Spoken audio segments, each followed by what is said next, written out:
Hey, what's going on everybody? Commander Crane here, and we are back with another modern deck tech, and today we're going to be talking about $50 Naya Slivers. I don't usually do modern deck techs here on the channel, but hey, every so often I do come up with a very spicy list, and obviously I always share it here on the channel. So at the end of the video, let me know in the comment section below, is there any sliver that I definitely should have included in this deck that I did not?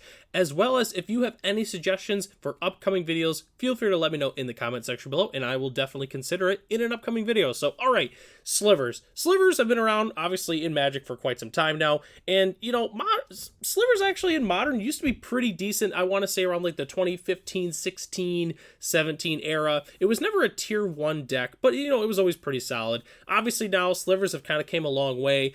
They've definitely gotten a lot better on average, and with Modern Horizons, there was some pretty sweet slivers that came out that, you know, weren't like the craziest slivers, but they were still pretty solid in their own right.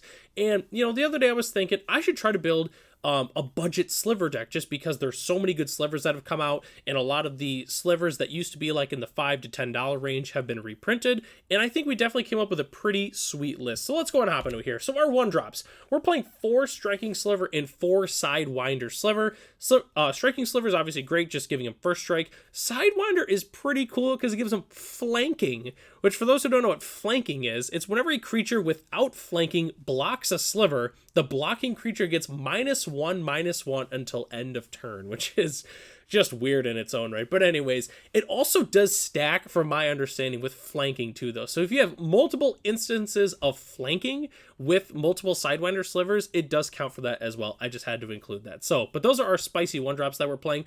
We're also playing 4 Cloud Shredder Sliver. Spoiler alert, it's also one of the only rare slivers we were actually playing in the deck. And personally, I think this is the best sliver in the deck. 1/1 for 2. Slivers you control have flying and haste. So in the past, the only slivers that had flying was like the Winged Sliver and then the Gale Rider Sliver, but now we have a Boros one that gives flying and it also gives haste. So personally, I think Cloud Shredder Sliver is the best sliver in the deck. I'm definitely a huge fan of the card in general. So next slide here is what I like to call just some of our good utility slivers. We're playing 4 Gemhide Sliver.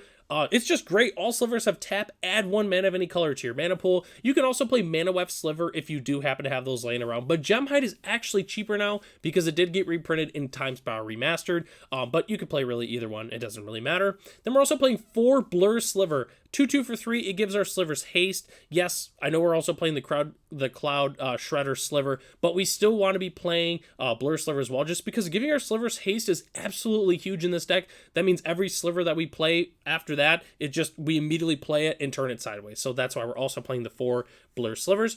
We're also playing 4 Lava Belly Sliver. 2/2 for 3. Sliver creatures you control have, when this creature enters the battlefield, it deals 1 damage to target player or planeswalker, and you gain 1 life. So, you know, it's just a little bit of a drain effect essentially, but I really do like Lava Belly Sliver. Being able to gain 1 life can be relevant against a number of different decks, and then being able to deal 1, you know, it's not bad. Every sliver that comes into play, boom, we deal an additional damage, and then, oh, they have haste, we get to turn them sideways right away. So I'm personally just a big fan of Lava Belly Sliver. And then our next slide here, these are our lords. We're playing 4 Sinew Sliver and 4 Predatory Sliver. I remember when I built slivers for Pauper years ago, and I remember Sinew Sliver was like a $5 sliver. Now you can get them for a quarter, which is great. They pretty much have the same effect. 1/1 for 2 gives our slivers 1/1, so they're also essentially 2/2s because it just says sliver creatures, which it doesn't say other slivers, so I just wanted to include that as well. And then our last slide here, this is what I would say is just our top end for our slivers. We're playing 4 Spiteful Slivers, 2/2 for 3. When essentially slivers have, whenever this creature is dealt damage, it deals that much damage to target player or planeswalker. So it's kind of like a Boros Reckoner in a way.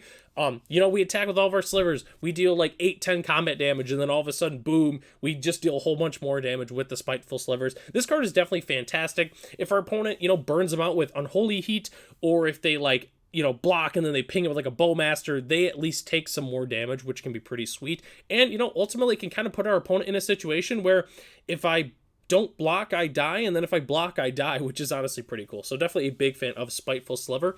And then our last sliver, we're playing 3 Chameleon Colossus, which isn't a sliver, but it still technically is a sliver. I also wanted to mention I originally was playing Gigantha in the deck, but I really wanted a 4-drop sliver in the deck, and I was thinking, I was looking at a bunch of different slivers, and I didn't really see one I liked, and then I saw Chameleon Colossus, and I love Chameleon Colossus. It's one of my favorite cards in Magic, at least in Modern, and I don't really ever get to play it anymore, and I thought this is the perfect time to play it. 4/4 for 4 with Changeling. This card is every creature type.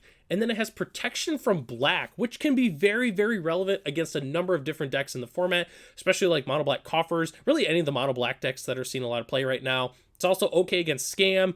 Yeah, they still have red removal for it, but all their black cards, it's a little awkward. And then you could tap 2 green and give it +X until end of turn, where X is its power. So if you have a little bit of extra mana laying around, you can pump the Chameleon Colossus, which obviously is sweet because if we have a couple Lords, all of a sudden it's a 6/6, and then we copy its power, and then it's a 12/12, and then, oh, we have a Cloud Treader Sliver, so it has flying and haste. It's just a sweet card. Definitely a big fan of Chameleon Colossus. There's definitely a couple different 4-drop servers you could play in this slot, but once again, I just love Chameleon Colossus, and I really, really wanted to feature the card. So that's our entire main board, except for our lands, and then we have to talk about sideboard and upgrade options. Our lands are pretty simple. So obviously we're a 3-color deck, so it's a little trickier with our dual lands here, but we still have some very good untapped dual lands here for the deck. We're playing 4 Secluded Courtyard and 4 Unclaimed Territory. They're essentially the same, except with Secluded Courtyard, we can activate an ability of a creature or creature card of the chosen type, which is pretty sweet. So we can activate Chameleon Colossus if it ever comes down to that.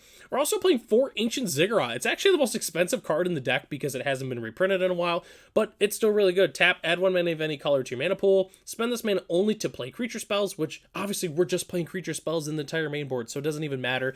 But it's the main thing is it's an untapped land that produces any color mana for us, which is really, really important.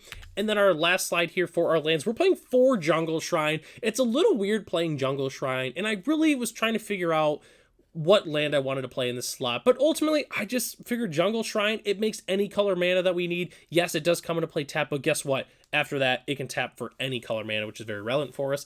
And then I'm playing 2 Force and 3 Plains. I'm not playing any mountains just because we can make red mana obviously extremely easily, and then if our opponent Blood Moons us, which is very relevant, we're mostly playing red slivers anyways, so we just need 1 more forest or 1 more plains, then we can play our entire deck. So that's why I didn't include any mountains. And then as our spicy basic land of the day, I decided to play the very, very cool Premium Deck Series Sliver lands. You can only find these in foil. I believe these lands are not specific to these though, so if you do want to play some non-sliver lands, I believe you can find those elsewhere. I'm not 100% sure on that, but they are very, very cool lands nonetheless, and they have a really cool foiling to them too. So if you find them in good condition, I highly suggest picking them up because they're just very, very cool lands. So that's our entire main board. Let's go and hop into the sideboard here. It's really simple because we're playing a $20 deck here. Graveyard Hate. Obviously, we're going to want some Graveyard Hate for the slivers here. So Graveyard Hate is pretty simple. We're going to want Tormod Script. Obviously, with our deck, it's challenging to make, mana that can cast, like Rest in Peace and stuff like that. So Tormod Script is definitely the easiest way just to get rid of all the graveyards. We're going to want some extra removal. Again, with how our sliver lands are, personally, I would recommend Gut Shot because it takes care of like Ragavan and Orcish Bowmaster, that kind of thing. It can pick off like a Darcy if you need to. If you have some Dismembers laying around, I highly suggest playing those just because I think they're a little bit better. But anyways, then we're also going to want some Artifact and Enchantment Hate. Cards like Harmonic Sliver is our best option. For those who don't know Harmonic Sliver, it's a 2/1 for 3. When it enters, whenever a sliver enters, it destroys an artifact or enchantment. So for instance, if our opponent's playing Hammer Time and we play an early on Harmonic Sliver, they're probably just going to die, which is pretty funny. And then we're also playing Pithing Needle. Pithing Needle, I think, is our best option for beating the One Ring, at least on a budget, again because Haywire Might is kind of too pricey for us a little bit. And then we could play some other cards like Unravel the Aether, but the tricky part again, or Cast in the Fire I should say, but again it's tricky because it's hard to make the colored mana for the slivers as well as our sideboard cards. So I personally think Pithing Needle is the best option that we can play in our sideboard. And then upgrade options, obviously we have plenty of them because we are playing a $50 deck. I believe I said $20 deck earlier. I apologize for that. It's a $50 deck. So obviously we have plenty of upgrade options. personally, I would recommend getting Collected Company and Aether Vial for the deck. Aether Vial is pretty good. Collected Company is very, very powerful. If you want to make this deck really good, I highly suggest picking up Collected Companies.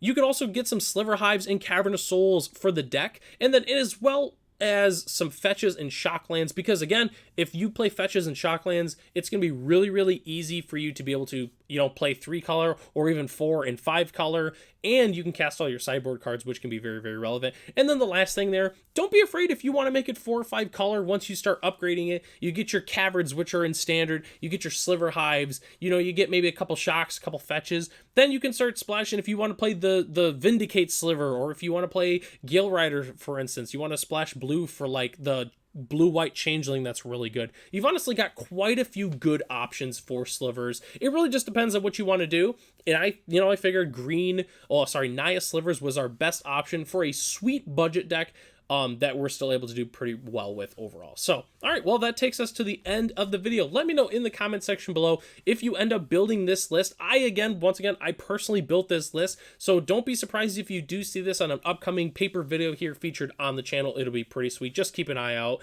for that if you are a big Sliver fan. And let me know in the comment section below if there's a Sliver that I definitely should have included in the list and I did not, as well as what's your favorite Sliver. If you play a ton of Commander and there's not a Sliver in Modern you can play, just let me know your favorite Sliver in the comment section below. So I'm Commander Crane. Thanks for watching, and I'll catch you in the next one.